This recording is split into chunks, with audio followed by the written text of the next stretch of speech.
Welcome to the Unstuck Podcast. I am your host, Drew Koss, and today we got some more questions. I love these things. The question that I think you're going to get a lot from, well, of course, all of them, but number 2, what risk should I take if I'm ready to become an entrepreneur? So the first question I got is, Drew, how should I be doing content if I'm just starting out?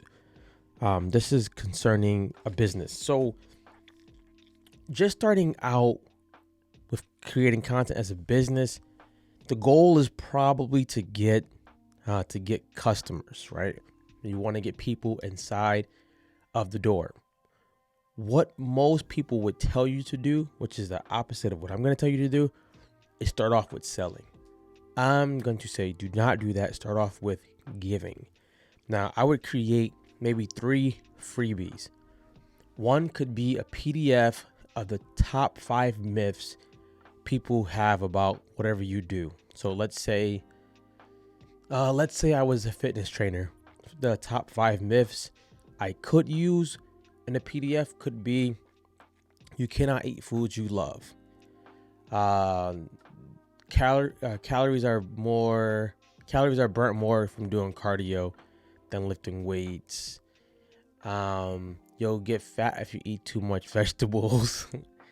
Maybe number 4, you need to work out every day. Number 5, running is better than walking on an incline. So you just have 5 myths that you always hear, or they always hear, and you make a PDF dispelling those. So you just put underneath it what the truth really is. The cool thing with this is, if they download the PDF, you'll get an email, which you can keep their email for your email list, but they also get to see you first as the giver, and you're giving something valuable. I always say, especially when it comes to creating content for new business owners, you're not trying to create the content for your colleagues to be impressed. You're trying to create content so that your audience could get some value really fast from you. Most of the time, people are creating content to see if their if their boy can be impressed, or their boss. You're doing it for the people who are knocking your door and the people who are doing business with you. So they're not really concerned about big words and all of that stuff. So I would start first with the freebie. That will be one freebie. The second freebie could honestly be top 5 people get a strategy call with you for like 15 minutes, where you get to talk or hear them out about their problems, give them some solutions, and then offer them maybe a chance to work with you. So we got a PDF, we have this discovery call, and the third one would be an ebook. I struggle when people say that they're making tons of money off of ebooks, because the information is always free unless it's information that they can go implement immediately. So I would say you should be making it where they can go implement this information immediately. You got the first one being a PDF, the second one being first 5 people get to have a strategy call with you, and then the third one being they have an ebook or something of that nature. Now, the cool thing with this lead magnet is you can keep using it over and over again. You can keep recycling it. You can keep making it a little different. You can have a part 1 and part 2. So much you can do with that. But the cool thing is, once you make it, you don't have to go make it all over again. You can just have them download it through your website, or you can send it to them.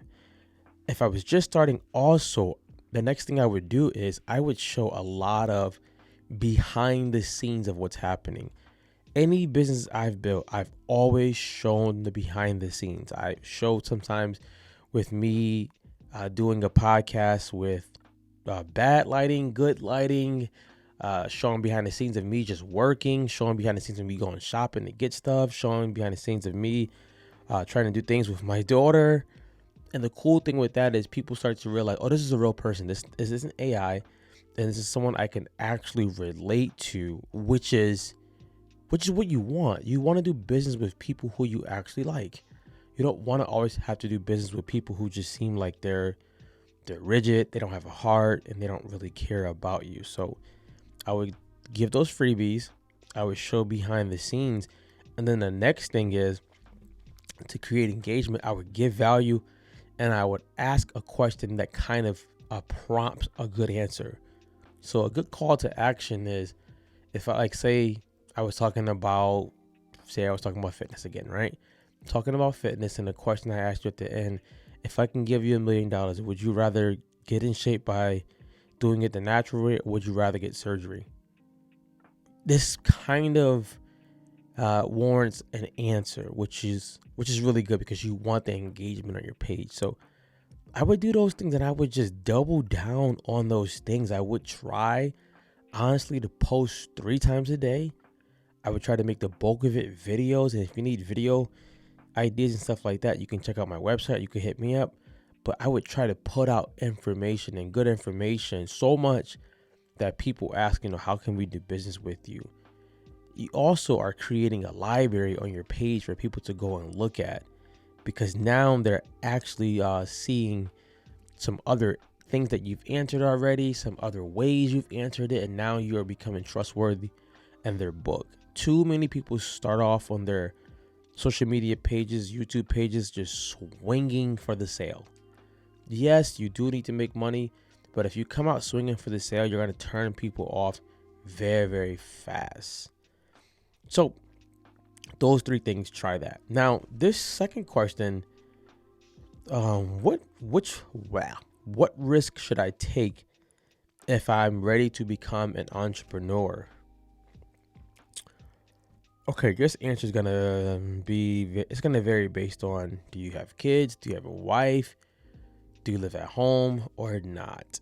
And let's just say you were single, no kids, you lived at home. You got a lot going for you because you don't have any kids, you don't have any wife, you don't have anybody who you have to support right now. So I would honestly say, get a regular job, right?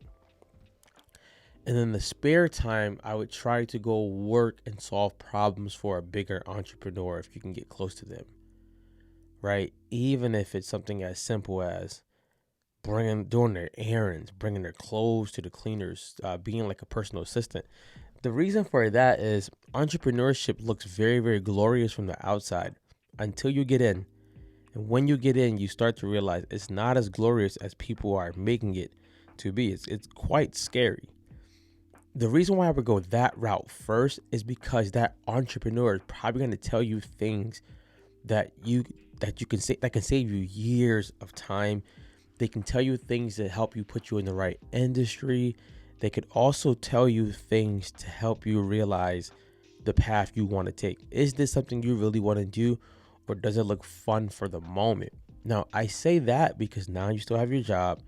You're creating a relationship with this entrepreneur, which is probably going to put you in relationships with other entrepreneur friends that this person has.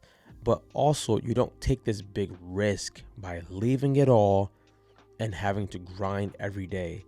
That type of grind will suck the life out of you quickly. You don't want to be in a place where you have to feel, I got to grind every single moment of the day. It's not fun. It looks glorious on Instagram, but it's not cool. But the biggest risk I would take is I would start documenting the journey. I always lean towards that because you want to see where you were at a year ago. You want people to see where you were at a year ago. And if you're documenting the journey and you're posting it, the cool thing now is when you do start launching things and becoming an entrepreneur, you got a lot of content already. You're not coming out the gate cold. You're not coming out with no information, no credibility. You have something already there. Lastly, if I was getting ready to take a risk as an entrepreneur, I would go and partner with another entrepreneur if I could.